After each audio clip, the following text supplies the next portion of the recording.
सारा दिन आराम करती थी और किसी को काम को हाथ तक नहीं लगाती थी। और बात यहाँ तक ही न रुकी, पार्वती की नफरत मधु के लिए बढ़ती ही गई। और अब पार्वती ने मधु को मारना पीटना शुरू कर दिया। पार्वती अपनी बेटी मोना के लिए तरह तरह के सुंदर सुंदर कपड़े लाती थी, और अगर बेचारी मधु कुछ मांगती थी, वे दोनों मिलके उसको बुरा भला कहकर, डांटकर, मार पीट के कमरे में भेज देती। मधु बेचारी अक्सर अपने कमरे में जाके रो पड़ती थी और अपनी माँ से शिकायत करती थी कि वो उसे इस दुनिया में तन्हा छोड़ के क्यों चली गई।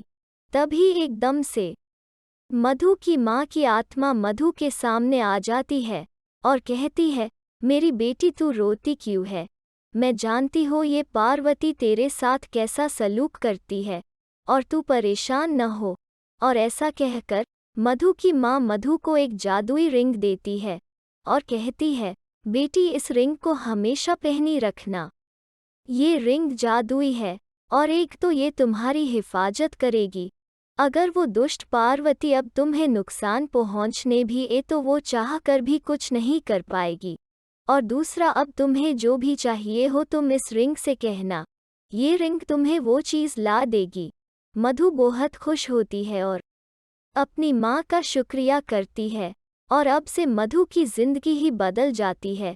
पार्वती अब मधु के पास भी नहीं आती और मधु को जो भी चाहिए होता मधु जादुई रिंग की मदद से मंगवा लेती, और अब मधु की जिंदगी हंसी खुशी गुजरने लगी।